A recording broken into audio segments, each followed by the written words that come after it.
શનિની સાડાસાતી અને ઢૈયાના પ્રભાવને કારણે વ્યક્તિને આર્થિક અને શારીરિક સમસ્યાઓનો સામનો કરવો પડે છે. શનિ દોષથી છુટકારો મેળવવા માટે શનિની સાડાસાતી અને ઢૈયા વચ્ચે શું તફાવત છે અને તેના ખાસ ઉપાયો જાણીશું. શનિદેવને કર્મનું ફળ કહેવામાં આવે છે. જ્યોતિષ શાસ્ત્ર અનુસાર શનિને સૌથી ધીમી ગતિ કરતો ગ્રહ માનવામાં આવે છે. શનિ લગભગ 2.5 વર્ષ સુધી એક રાશિમાં રહે છે. આ કારણોસર શનિને એક રાશિચક્ર પૂર્ણ કરવામાં લગભગ 30 વર્ષ લાગે છે.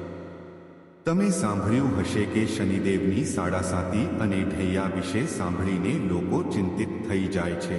શનિદેવની સાડાસાતી અને ઢૈયાની અસર ઘટાડવા માટે હનુમાન ચાલીસાનો પાઠ સૌથી અસરકારક માનવામાં આવે છે.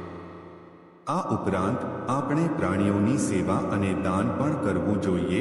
જ્યોતિષ શાસ્ત્ર અનુસાર શનિની સાડાસાતી અને ઢૈયાની અસર આર્થિક અને શારીરિક મુશ્કેલીઓમાં વધારો કરે છે. પરંતુ આનો અર્થ એ નથી કે જે રાશિમાં શનિ સ્થિત છે તે હંમેશા પીડાય છે, બલકે ઘણી વખત શનિની અસર લાભની સાથે નુકસાન પણ લાવે છે. આવો આપણે વિગતવાર જાણીએ કે શનિદેવની સાડાસાતી અને ઢૈયા શું છે અને તેમની વચ્ચે શું તફાવત છે. શનિની સાડાસાતી શું છે?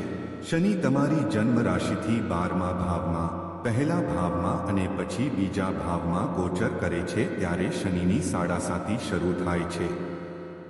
તે લગભગ 7.5 વર્ષ સુધી ચાલે છે. આ સમયગાળા દરમિયાન જીવનમાં મોટા ફેરફારો થાય છે.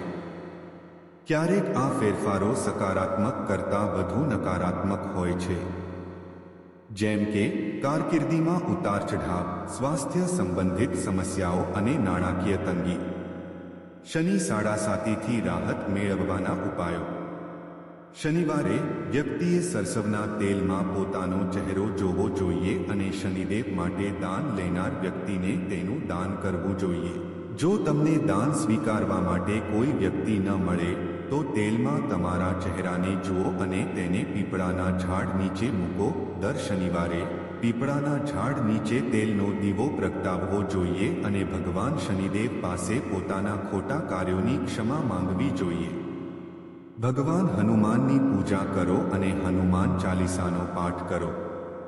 શનિવારે શનિદેવની પૂજા કરો અને કાળા તલ અને કાળા વસ્ત્રોનું દાન કરો. શનિનો પ્રભાવ શું છે?